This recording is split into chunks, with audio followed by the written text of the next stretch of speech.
नमस्कार, स्वागत है आप सभी का आबादी की आपदा खास पेशकश लेकर आपके साथ मैं हूं पूजा कविया गोमा। बढ़ती जनसंख्या को यूं भारत ऐसी कोई बड़ी उपलब्धि नहीं मानता, लेकिन हिंदुस्तान का दुनिया की सबसे बड़ी आबादी वाला देश बन जाना चीन के लिए चिढ़ने की वजह बन गया है। चीन के विदेश मंत्रालय से पूछा गया कि इंडिया अब चीन को पीछे छोड़कर दुनिया की सबसे बड़ी पॉपुलेशन वाला देश बन गया है। इस पर चीन की क्या प्रतिक्रिया है? इस सवाल के जवाब में चीनी विदेश मंत्रालय ने भारत का नाम लिए बिना तंज कसते हुए कहा कि आबादी का फायदा सिर्फ जनसंख्या बढ़ाने से ही नहीं मिलता, बल्कि इसके लिए उस आबादी में क्वालिटी भी होनी चाहिए। चीन ने कहा कि अभी उसके पास 900 मिलियन यानी कि 90 करोड़ लोगों का वर्कफोर्स है, जो चीनी अर्थव्यवस्था को रफ्तार देने में सक्षम है। आपको बता दें कि संयुक्त राष्ट्र की ताजा रिपोर्ट के मुताबिक 19 अप्रैल को 142.86 करोड़ की आबादी के साथ ही भारत अब चीन को पीछे छोड़कर दुनिया की सर्वाधिक जनसंख्या वाला देश हो गया है। चीन अब 142.57 करोड़ की जनसंख्या के साथ ही दूसरे नंबर पर आ गया है। इस बाबत जब चीन के विदेश मंत्रालय से सवाल पूछा गया तो प्रवक्ता वेंग वेनबिन ने कहा कि मैं आपको बताना चाहता हूं कि जनसंख्या से होने वाला फायदा क्वांटिटी पर नहीं बल्कि गुणवत्ता पर निर्भर करता है। उन्होंने कहा कि जनसंख्या तो अहम है, लेकिन इसके साथ ही टैलेंट भी होना बहुत जरूरी है। उन्होंने कहा कि चीन की आबादी 1.4 बिलियन से अधिक है। कामकाजी उम्र के लोग 900 मिलियन के करीब है। इसके अलावा चीन अपनी बुजुर्ग हो रही जनसंख्या से पैदा होने वाली समस्या से निपटने के लिए भी कोशिशें कर रहा है। बहरहाल ये चुनौतियां भारत के लिए नए अवसर साबित हो सकती हैं। दुनिया के बड़े देशों में आने वाले वक्त में भारतीय अर्थव्यवस्था की रफ्तार सबसे तेज रह सकती है। इस दशक के खत्म होने से पहले ही वो तीसरी सबसे बड़ी अर्थव्यवस्था बन चुका है, लेकिन तेज आर्थिक तरक्की के लिए जहां सरकार को सही नीतियां बनानी होंगी, तो वहीं उसे आर्थिक सुधार भी जारी रखने होंगे। इसके साथ ही वर्कर्स की स्किल में बेहतरी भी जरूरी है, जो कमजोर पहलू पर रहा है।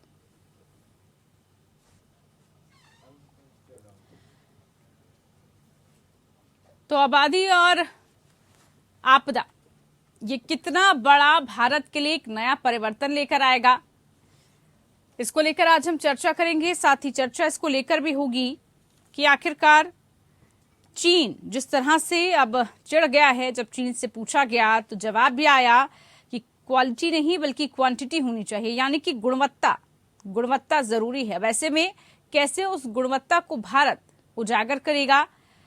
साथ ही बढ़ती आबादी, विश्व की नंबर 1 आबादी के साथ भारत के सामने क्या क्या चुनौतियां आएंगी? जनसंख्या घनत्व के साथ ही क्या भारत इससे निपटने के लिए तैयार है? क्योंकि बढ़ती आपदा की वजह से और बढ़ती आबादी की वजह से हम देख रहे हैं किस तरह से चाहे बेरोजगारी हो या तमाम संसाधनों की कमी हो, ये रिसोर्सेस डेवलप करना, लोगों तक पहुंचाना, ये भी एक बड़ा चैलेंज रहेगा।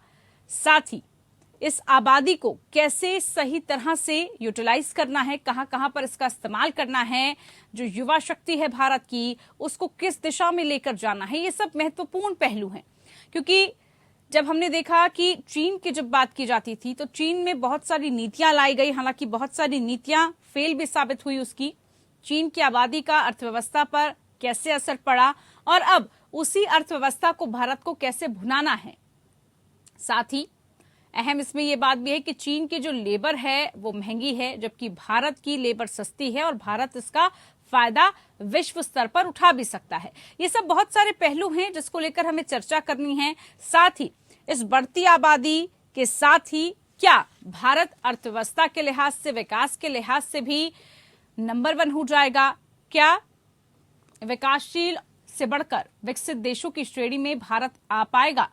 और साथ ही जनसंख्या का जो मसला है, जो कि अब चीन से आगे निकल चुका है भारत, उसमें भारत की क्या भूमिका रहेगी अंतर्राष्ट्रीय स्तर पर, किस तरह से महत्वपूर्ण रहेगी?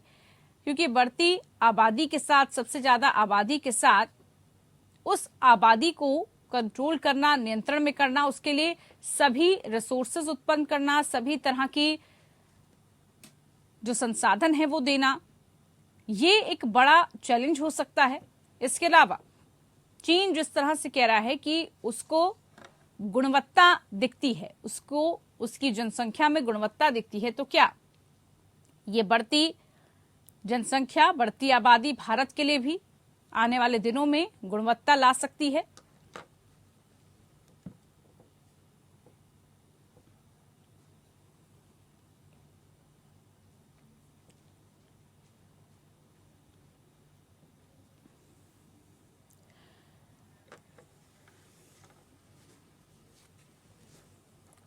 तो जनसंख्या में चीन पीछे हो गया है अब भारत से, लेकिन ये जनसंख्या विस्फोट भारत के लिए क्या कुछ आपदा लेकर आएगा? क्या अवसर नए तलाशने पड़ेंगे भारत को, या फिर एक चुनौती बनकर उभरेगा? ये आज हम चर्चा करेंगे। खास मेहमान हमारे साथ जुड़ चुके हैं पैनल में। हमारे साथ अमन अग्रवाल जी, निदेशक IIF, बहुत स्वागत है कार्यक्रम में आपका। हमारे साथ retired lieutenant colonel JS Suri ji, रक्षा विशेषज्ञ, बहुत स्वागत है सूरी साहब कार्यक्रम में आपका। हमारे साथ प्रकाश शाह भी जुड़ेंगे, पूर्व राजनायक, बहुत स्वागत है प्रकाश जी कार्यक्रम में आपका। सबसे पहले सूरी जी, आप ही से कार्यक्रम की शुरुआत करते हुए, जिस आबादी की हम बात कर रहे हैं, जिस जनसंख्या की बात कर रहे हैं हम, अब उसमें किस तरह की महत्वपूर्ण भूमिका भारत निभाने वाला है, चाहे हम सेना के लिहाज से देखें, चाहे हम डेवलपमेंट के लिहाज से देखें, चाहे हम युवा शक्ति क्योंकि हमारे पास है उस लिहाज से देखें। तो सबसे पहले आपकी प्रतिक्रिया हम यही जानना चाहेंगे कि इस जनसंख्या को भारत की कैसे देख रहे हैं आप? जय हिंद पूजा जी, ये मेरा सौभाग्य कि मैं आपके न्यूज चैनल विख्यात को पैनलिस्ट के साथ हूँ। भारत की आज दुनिया में सबसे ज्यादा आबादी है, ये हमारे लिए खुशी का मौका भी है और आत्म निरीक्षण का भी समय है।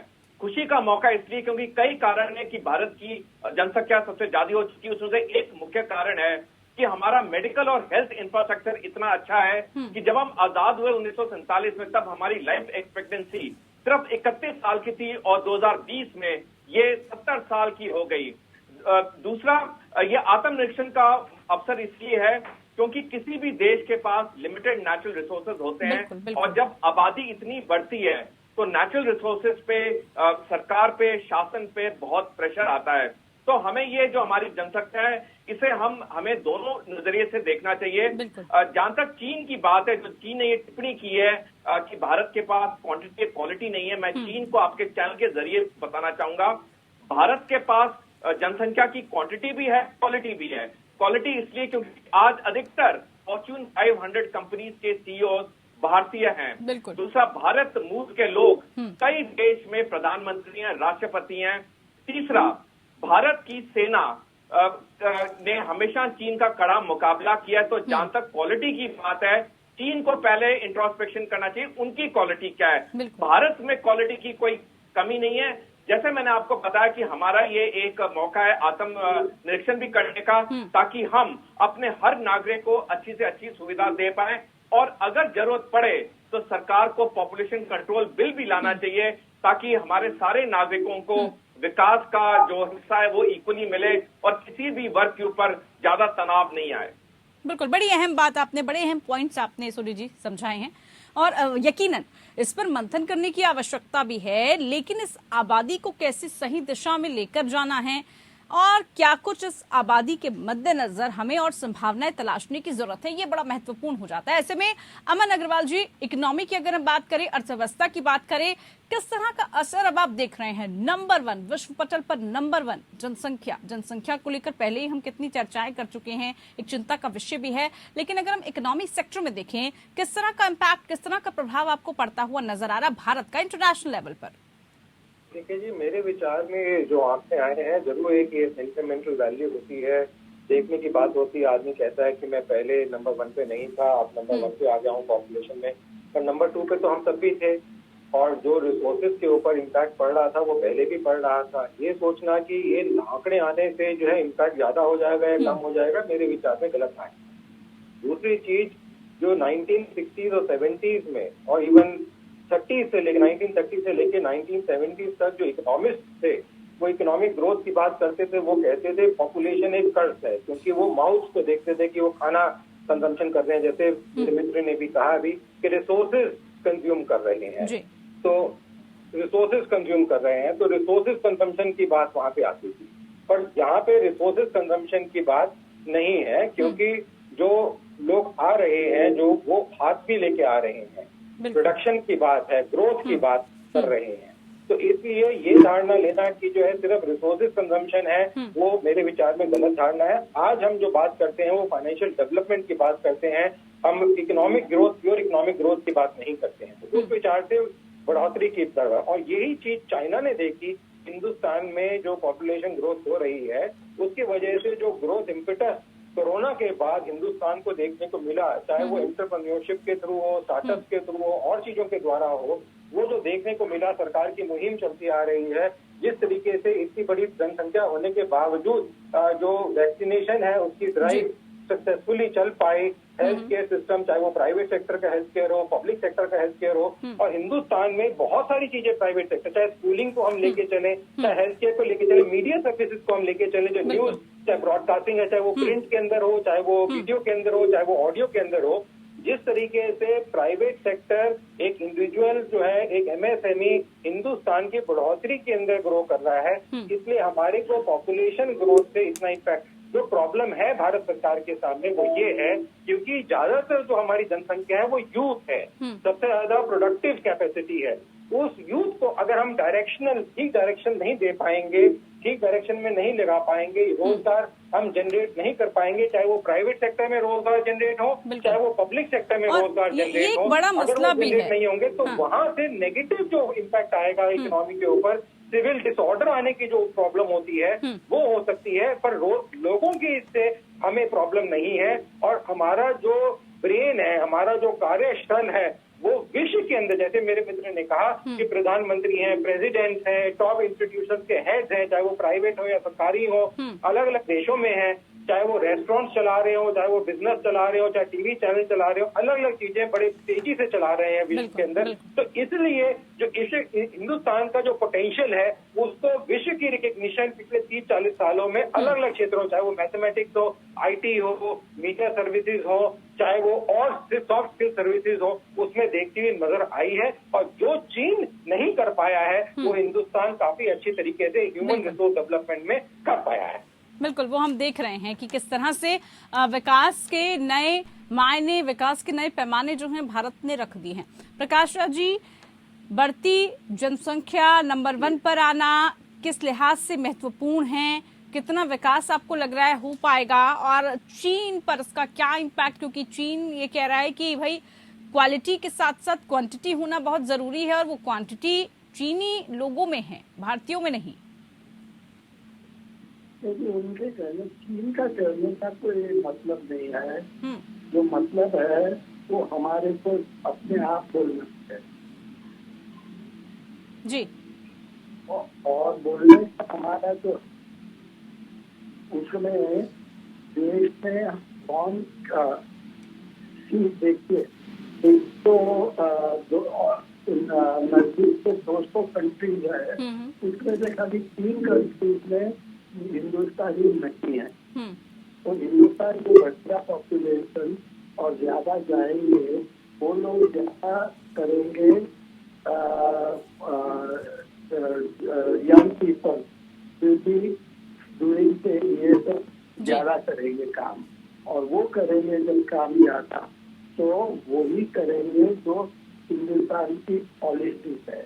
और पॉलिसी ये है कि सरकार की पॉलिसी है कि अभी जैसे 1950 में थी, जब कांग्रेस सरकार गवर्नमेंट में थे, तब हमारी पॉलिसी थी कि हम लोग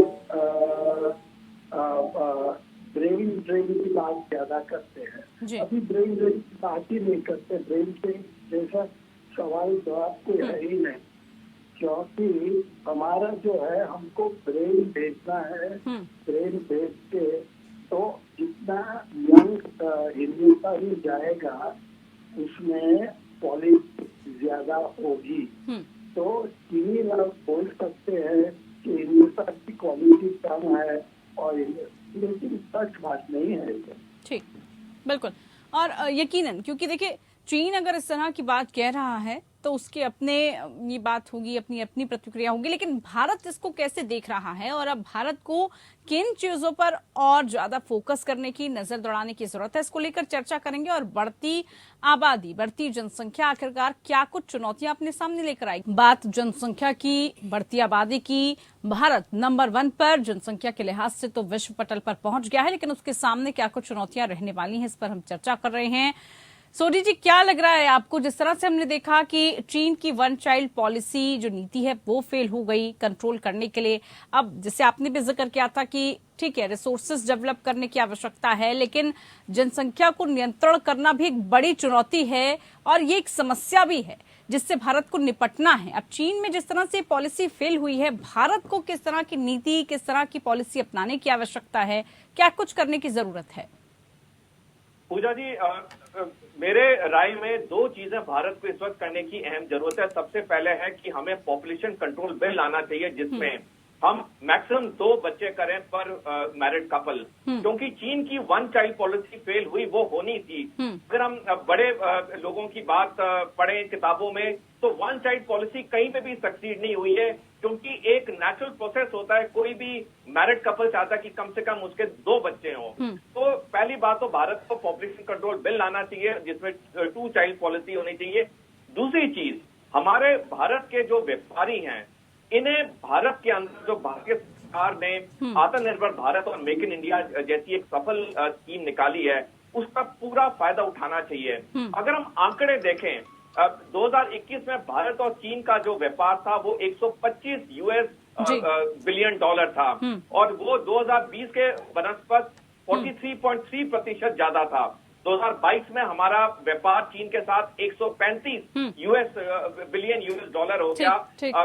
तो हर साल हमारा चीन के साथ व्यापार बढ़ रहा है। इससे हमें दो चीजें दिखते आ रही हैं। पहला, हम अपने दुश्मन देश को पैसा दे रहे हैं हमसे लड़ने के लिए, हमारे सैनिकों को मारने के लिए।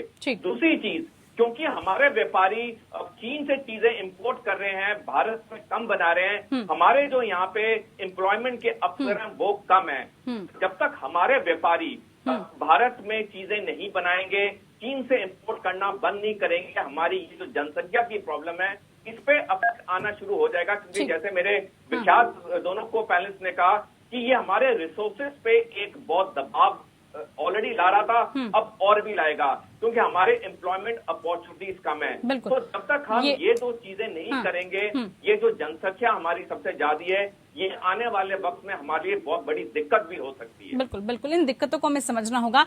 अमन अग्रवाल जी, चीन की लेबर महंगी है, भारत को उसका फायदा कैसे मिल सकता है और किस तरह से आप देख रहे हैं कि भारत को इसको लेकर जो है आगे आने वाले समय में एक पॉजिटिव तरीके से लेना होगा? समस्या है, लेकिन समस्या के साथ समाधान खोजना भी उतना ही जरूरी है।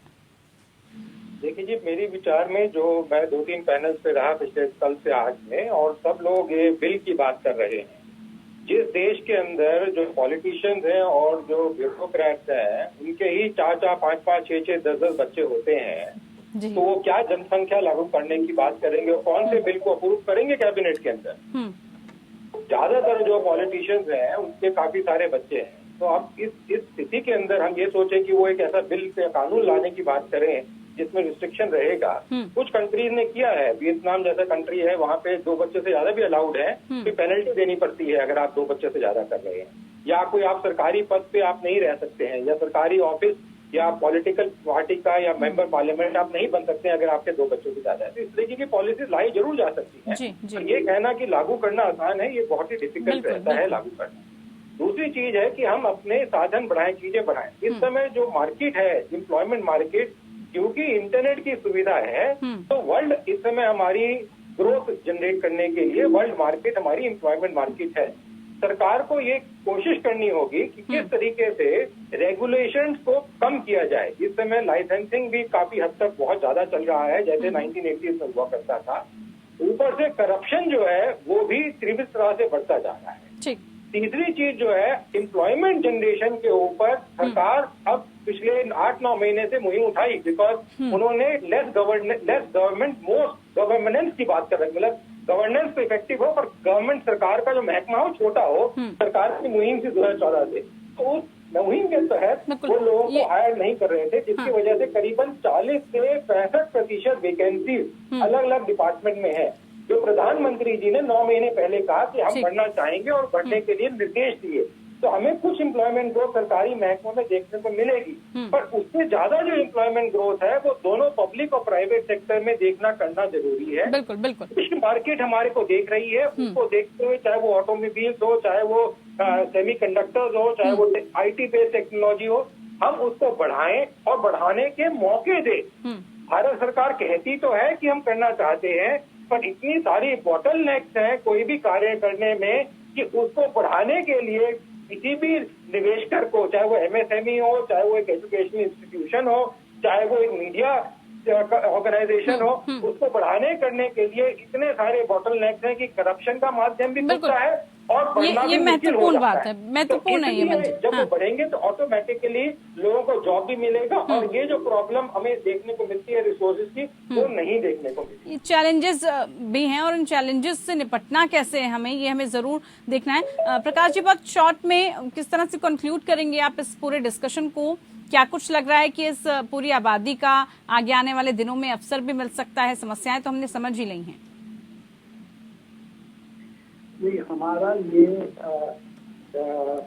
जो आइडियाज दिए हुए हैं हमारे पैनल मेंबर में, ऐसे बात है कि जब प्रधानमंत्री फॉरेन मिनिस्टर वगैरह इसकी ड्यूटी देखेंगे तो वो भी उनसे भी ज्यादा सोचते होंगे जी क्योंकि उनकी पूरे 24 घंटे यही काम करता है। तो जो अभी करते हैं, अभी जो उन्होंने लिया हुआ है पॉलिसी का, तो उसमें एक तो एजुकेशन बढ़ाना, तो एजुकेशन बढ़ता है 3 में या जो 3 से ज्यादा है, और इसका मतलब ये हुआ कि क्वालिटी और क्वांटिटी जिसकी बात कर रहे हैं करीना, वो क्वालिटी भी बढ़ती है हमारी। दूसरी बात ये है कि हम प्राइवेट सेक्टर वो हमारे वेल एजुकेटेड लोगों को, यंग पीपल को फॉरेन में पढ़ाएंगे तो उसका हमको फायदा होता है। बिल्कुल फायदा जरूर मिलेगा। इस पर हमें प्रकाश जी ध्यान देना है। देखिए समय की कमी है, बहुत इजाजत चाहूंगी आपसे। बहुत शुक्रिया सभी खास मेहमानों का, आप हमारे साथ जुड़े। तो देखिए, आबादी की आपदा तो है, लेकिन इस आपदा को अवसर में कैसे बदलना है ये जरूर हमें ढूंढना होगा। फिलहाल के लिए खास पेशकश में इतना ही। नमस्कार।